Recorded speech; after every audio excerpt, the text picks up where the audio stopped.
So next is this. Okay, I don't know what people thought of this. Bayley hosted her Ding Dong Hello talk show in the ring. She showed off a collage of photos of herself in the ring, then introduced Seth Rollins as her guest while referring to him as the Drip God. Rollins made his entrance and then walked through the door that Bayley uses as part of her set.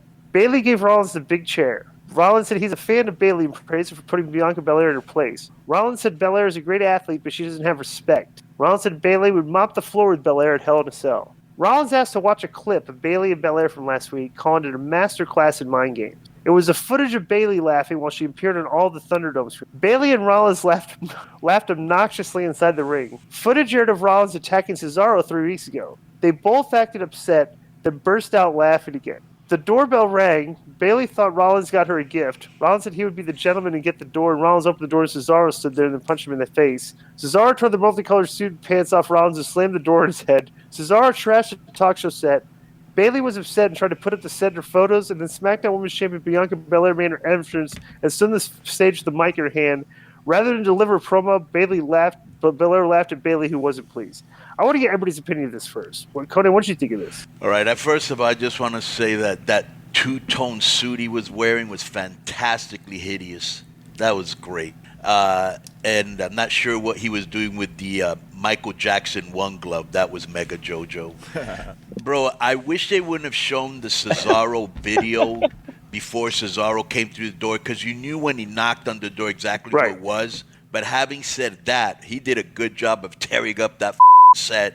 I think they did a very good job of making Bayley and Seth super annoying with the annoying laugh, which is what they're trying to do. But Bianca coming out and laughing at her, man, I can't wait to see them in Hell in a Cell.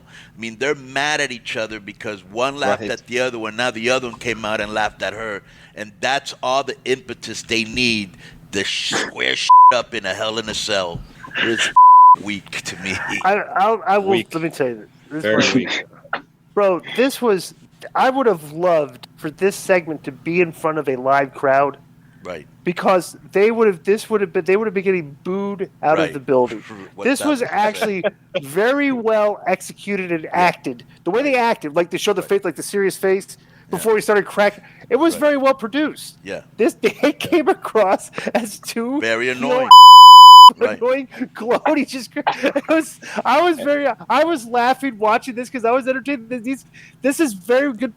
At least they're getting heat. They're trying to get people to get you to dislike the characters and they're booking them like in good spots. And it's funny because like you get this on SmackDown and like you see nothing like this on Raw. You know, it's produced like. But I thought this was very entertaining. You know. And what do you want to bet? And then at the end, the punchline is Bel Air comes out and laughs at them. I thought that was, I was like, okay, it's well, the only thing I didn't like is that's the premise of going into Hell of a Cell because she's laughing at her. So, you want to go in there with you're mad, you're hot, like Rey Mysterio wants to get at Roman Reigns for what he did to his son. He's mad. You know what I'm saying? Right. Not because somebody laughed at me. This is booked like a typical Seinfeld segment. Like something they did screw up, and at the end, the person laughs. And then, bro, this is good stuff. I thought this was, like I said, I don't understand how SmackDown can be writing some good stuff, and like Raw can't get anything done. Well, so they probably have different writers. Right. My thing was, it's funny because for a long time, it was the opposite. That like.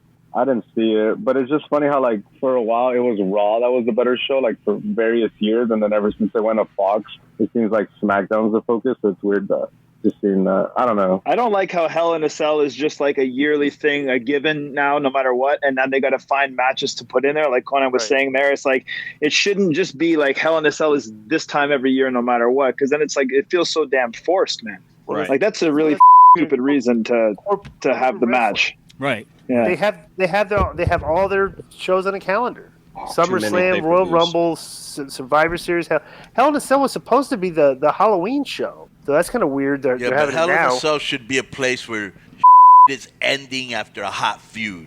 You know what I'm saying? Yeah. They started doing that, like you know how TNA had like Lockdown and like they had that King of the Mountain or whatever, that reverse ladder match. I think WWE started copying all that stuff because they did Hell in a Cell, they did TLC, they did Money in the Bank. So all these matches are coming up, and it's not even a surprise anymore.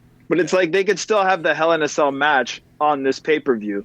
But the fact that the whole pay-per-view was called Hell in a Cell a year in advance or whatever is ridiculous. Yeah, it's weird.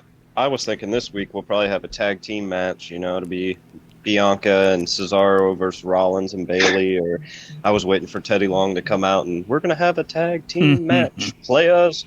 Like, that's what I thought it was clearly leading to. But, I thought they did do a good job destroying the set. Bayley looked heartbroken at the end because her set got destroyed. But at the end of the day, the feud centered around you laughed at me, so I'm going to laugh at you. Now we're going to kill each other in a cage. So a little bit of a weak storyline, but I think it'll be a great match. I mean, both Cesaro and Rollins and Bayley and Bianca. Backstage, Rey Mysterio is interviewed by Sarah Schreiber, who asked about Dominic Mysterio. Mysterio said he doesn't care who it is or how big they might be. If you go after his son, he will go after you, and Rey said he vowed to protect Dom, and last week he failed him. Rey said Dom's injuries were an accident. They were caused by a man who claims to be all about family, yet won't think twice about destroying his own. Rey said that Reigns can do whatever he wants to his family, but now he's messing with Rey's. Mysterio said he would call out Reigns by the end of the night and would show him what a family is supposed to look like. This is actually one of Rey's better promos. What'd you think? I agree. Finally, Rey gets his time at the top of the card where he should have been for a while.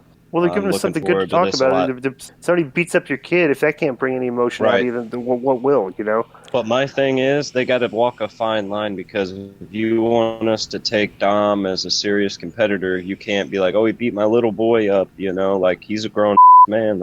I just think, but I mean, overall, I think it's going to be really good, and I really like the promo. Montez Ford versus Gable. Ford and Gable performed. These guys work good together, by the way. Ford and Gable performed a simultaneous cross-body block spot, and backstage Dawkins was shown cheering on Gable while watching a backstage monitor. Otis comes out of nowhere and attacked Dawkins and left him laying. Ford came back and hit a top rope frog splash and went for the pin, but Gable kicked out, then Otis attacked him for the DQ.